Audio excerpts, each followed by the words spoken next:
बाप रे बाप रास्ता अबे सामने देखो उल्टिया ना पड़ी बे अबे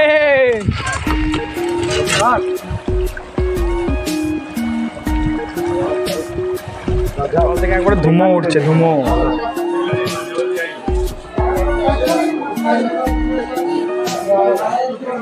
বীরভূমের বক্রেশ্বরের পরিচিতি বহুদিনের। এখানে রয়েছে মহাদেব বক্রনাথ সতীপীঠ এবং এখানে বিখ্যাত দর্শনীয় বিষয় উষ্ণ প্রসবন। এখানে মোট 7টি গরম জলের কুণ্ড আছে। তো চলো বেশি দেরি না করে ভিডিওটা শুরু করা যাক। আর যারা আমার এই চ্যানেলে নতুন তারা আমার চ্যানেলটিকে সাবস্ক্রাইব করে পাশে থাকবেন। সুপ্রভাত দর্শক বন্ধুরা, আজ 22শে ডিসেম্বর 2023 আমার একটা নতুন ব্লগে আপনাদেরকে স্বাগত জানাই। আজকে আমাদের ডেস্টিনেশন হচ্ছে বক্রেশ্বর। তো এখন আমরা দাঁড়িয়ে আছি আমাদের গ্রামের বাইরে হনুমান মন্দিরের কাছে। এখান থেকে আমাদের যাত্রা শুরু করব। হচ্ছে আমাদের গ্রামের বাগান, বৈদ্যপুর বাগান। বাগানের পরে আছে মৌরাক্ষী নদী। এখানে পিকনিকের সিজন শুরু, এবার সব আসবে পিকনিক করতে। আমরা এখন যাচ্ছি মৌরাক্ষী নদীর উপরে যে বাঁধ আছে, বাঁধের রাস্তা দিয়ে এদিক থেকে আমরা যাবো সিউড়ি। কারণ এদিকে বাঁধে বাঁধে আমাদের সিউড়ি হচ্ছে শর্টকাট, 3 কিলোমিটার শর্ট পড়বে মেন রাস্তা থেকে। তো এই হচ্ছে মৌরাক্ষী নদী, এই হচ্ছে মৌরাক্ষী নদী। ভিউটা রাখো, নদীর এখান থেকে কাছ থেকে দেখা যাচ্ছে। এবার আমরা নদী পার করব, নদী পার করে ওই পারে যাবো বড়াম। আমরা এবার গেছি বড়ামের উদ্দেশ্যে। আমরা মৌরাক্ষী নদীতে নেমে গিয়েছি, এই নদী পার করে যাব বড়াম।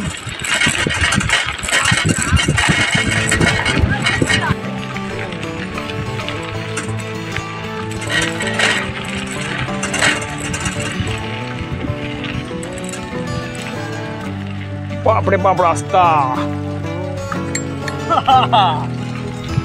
जिंदगी पका बैल है।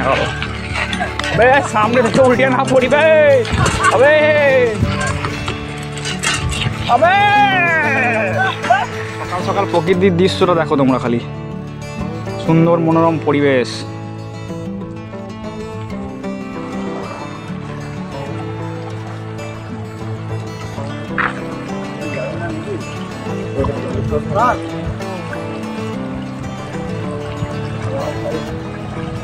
আমরা নদী পার করে চলে এলাম। এবার আমরা সামনের দিকে এগিয়ে যাব। আমাদের জার্নিতে আমাদের দুজন নতুন সঙ্গী, টিঙ্কু মণ্ডল, রাঘব মণ্ডল, সৌরভগুলো তোমরা সবাই চিনো। উঠে পড়েছি সাঁইথিয়া সিউড়ি মেন রোডে। তো রাস্তাটা সোজা চলে যাচ্ছে সিউড়ি থেকে। তো এখন আমরা সিউড়ি যাব।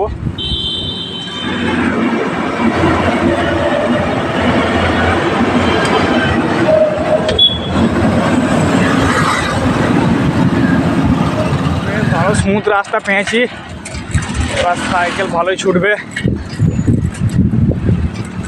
8:15 আমরা ঢুকে পড়লাম সিউড়ি। হচ্ছে সিউড়ি বাস স্ট্যান্ড। আমরা এইদিকে রাস্তা ধরে এখন বেরিয়ে যাব। 20 কিলোমিটার পথ আমাদের আসা হলো। তো এখন আমরা দাঁড়িয়ে আছি সিউড়িতে, চা খাবো, দিয়ে সামনে দিকে এগিয়ে যাবো।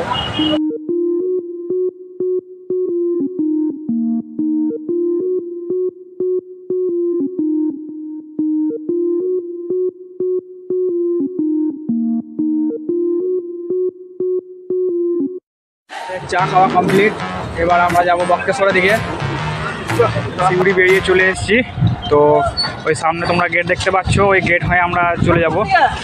আর এদিকে বাঁ দিকে যে রাস্তাটা মেন রোডটা চলে গিয়েছে, এদিকটা চলে গিয়েছে দুর্গাপুরের দিকে। আর এদিকে রাস্তাটা সোজা চলে গিয়েছে রামপুরহাটের দিকে। তো আমরা এখন যাবো এই সোজা রাস্তা ধরে। এটা শুধু ভিউটা দেখো, ওটা জঙ্গলে ঘেরা, সবুজে সবুজ। দারুণ এনজয় হচ্ছে আমাদের জার্নিটা।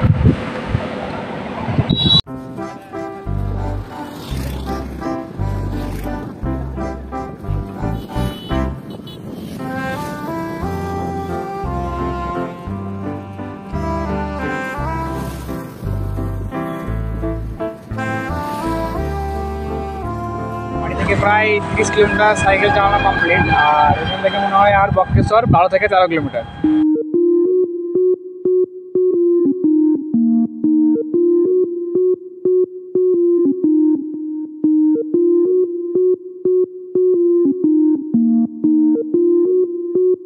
এসেছি পারুলিয়া মোড়। পারুলিয়া মোড়ে এখানে একটা দোকান দেখে দাঁড়িয়ে পড়েছি। তো এখানে কিছু খাওয়া দাওয়া করবো, দিয়ে আবার সামনে থেকে এগিয়ে যাবো। মুড়ি, ঘুগনি, চপ আর আমাদের কমপ্লিট। এবার আমরা সামনের দিকে এগিয়ে যাব আর দেরি না করে। ভাবলাম আর দেরি না করে তাড়াতাড়ি পৌঁছাবো বক্রেশ্বর, কিন্তু কপালে পাক থাকলে যা হয়, সাইকেল চালাতে চালাতে হঠাৎ দেখছি প্যাডেল খুলে পড়ে গেল। আর আশেপাশে কোনো সাইকেল সারাইয়ের দোকান নেই। তো কিছুটা পথ আমার বন্ধু টিঙ্কু আর রাঘবকে ধরে আর কিছুটা পথ টোটো ধরে প্রায় 3.5 কিলোমিটার যাওয়ার পর ওই চন্দ্রপুরে সাইকেল সারাইয়ের দোকান পেলাম। আর এখানে সাইকেলের প্যাডেল ঠিক করে বেরিয়ে পড়লাম বক্রেশ্বরের উদ্দেশ্যে।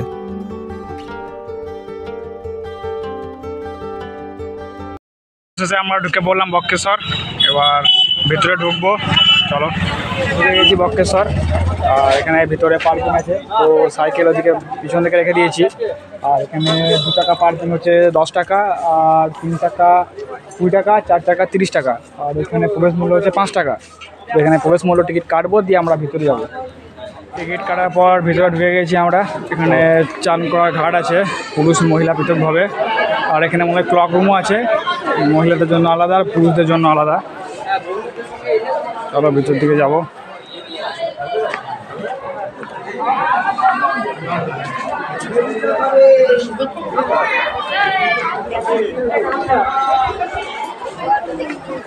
ভিতরের দিকে যাচ্ছি।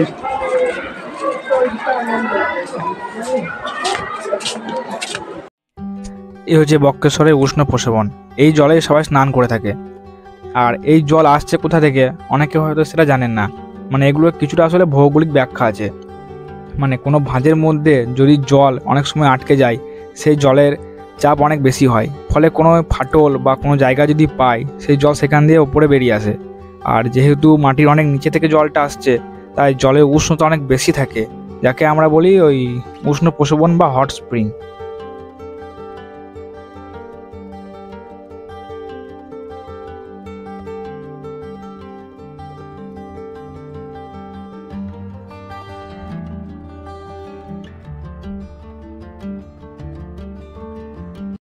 এই দেখো, এই দিক দিয়ে জলগুলো বেরোচ্ছে। কুণ্ডুতে সে জল সে বুড়বুড় বুড় করে ফুটছে, মনে হচ্ছে উনুনে ভাত চাপানো আছে। একটা কুণ্ডু।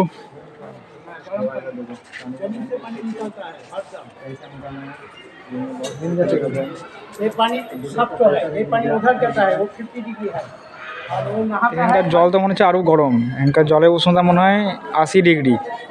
আর এখানে জল থেকে একবারে ধুমো উঠছে, ধুমো।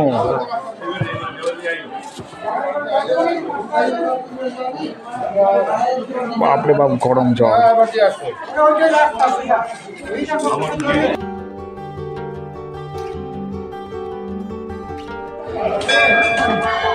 মন্দির ঢোকার আগে এখানে কিছু দোকানপাট আছে, আপনারা চাইলে এখানে কিছু কিনতে পারেন। পীঠের 51 পীঠের মধ্যে একটি অন্যতম হলো বক্রেশ্বর পীঠ। এখানে শোনা যায় যে মায়ের ভুরু মাঝের অংশটা এখানে পড়েছিল। চলো ভিতরে যাওয়া যাক।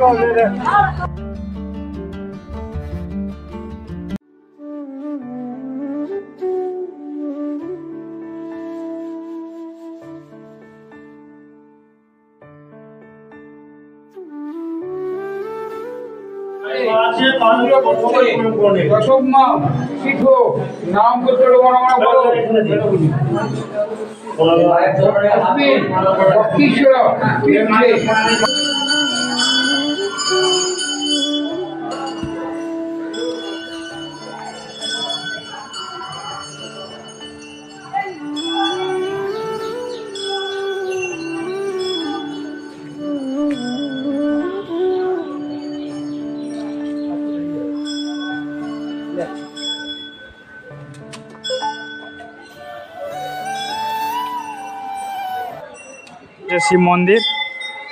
আর এখানে লাইন দিয়ে আপনি এখানে পুজো দিতে পারবেন। ভিতরে অনেক লাইন আছে। পুজো দেওয়ার লাইন দেখো, সব পুজো দেওয়ার জন্য দাঁড়িয়ে আছে। সতীপীঠের মধ্যে বীরভূমে পড়েছে 5টা, আর এই 5টার মধ্যে একটি হলো এই বক্রেশ্বর সতীপীঠ। পুজো দিয়ে বেরিয়ে আপনারা এদিকে দেখতে পারবেন অনেক ছোট ছোট সারিবদ্ধভাবে দোকান সাজানো আছে, আপনারা চাইলে এখান থেকে কিছু কিনতেও পারবেন। গাছের নিচে বসে আছি আমরা, যে চা নিয়ে নিলাম, বেকার চা।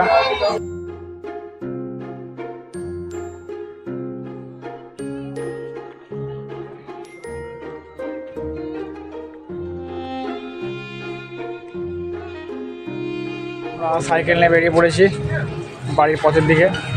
তো এখানে আমরা পুজো দেওয়ার পর এখানে কেউ যদি হোটেলে খাওয়া দাওয়া করতে চান তো এখানে রাস্তার দুধারে হোটেল পেয়ে যাবেন, খাওয়া দাওয়া করতে পারবেন এখানে। খেজুরের গাছ থেকে খেজুরের রস পড়ছে, তো ছেলেগুলো দাঁড়িয়ে আছে রস খাওয়ার জন্য।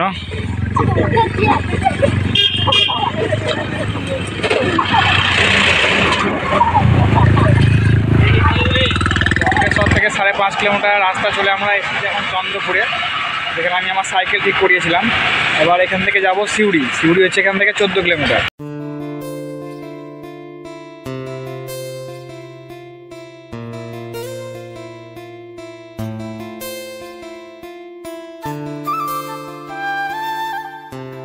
এখন ঘড়ি কাটায় সময় 3:05। আমরা সিউড়ি পার করলাম। বক্রেশ্বর এবং বক্রেশ্বর থেকে বাড়ি আমাদের 90 কিলোমিটার রাইড আজ সম্পন্ন হলো। তো আজকে ভিডিও আমি এখানেই শেষ করলাম।